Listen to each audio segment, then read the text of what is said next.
Mheshimiwa Naibu Spika, napenda kujibu swali la Mheshimiwa Janet Peter Pinda, mbunge wa viti maalum kama ifuatavyo. Mheshimiwa Naibu Spika, ujenzi wa barabara hii unatekelezwa kwa awamu, ambapo ujenzi kwa sehemu ya kwanza ya Mpanda hadi Vikonge kilomita 37.65 umekamilika.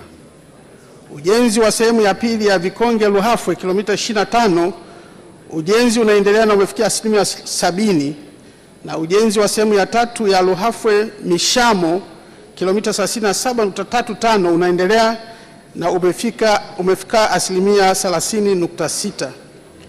Kwa sehemu iliyobaki ya Mishamo Uvinza urefu kilomita 95.6, serikali inaendelea kutafuta fedha kwa ajili ya kuanza ujenzi. Asante Mheshimiwa Naibu Spika. Mheshimiwa Janet, swali la nyongeza. Nakushukuru sana Mheshimiwa Naibu Spika kwa kunipa nafasi ya kuuliza swali la nyongeza.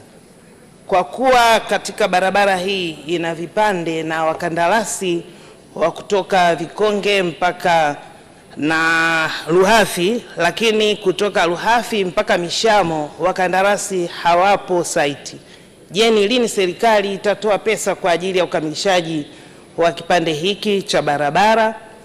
Lakini swali la pili, Mheshimiwa Naibu Spika, barabara hii kutoka Katavi mpaka Uvinza, na serikali imeweka utaratibu au mpango wa kuunganisha barabara. Je, ni lini sasa serikali itakamilisha barabara hii ili kuondokana na adha ya usafiri kwa wananchi wa mkoa wa Katavi pamoja na Kigoma? Asante. Mheshimiwa Naibu Waziri, majibu.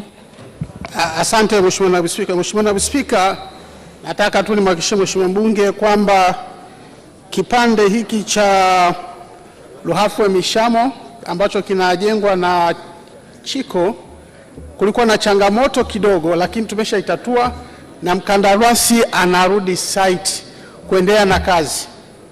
Lakini kuhusu swali lake la pili la barabara ya kuunganisha mkoa wa Katavi na mkoa wa Kigoma pamoja na mkoa wa Rukwa kutoka Kibaoni kuja Stalike, mkandarasi alikuwa na suasua, tayari ameshalipwa malipo yake na yuko site anaendelea ili kuunga Kibaoni, Mlele, Stalike. Lakini pia nikukashishie Mheshimiwa mbunge kwa habari njema kabisa kwamba tunaenda kuiunga Katavi na Kigoma kuanzia Mishamo hadi Uvinza.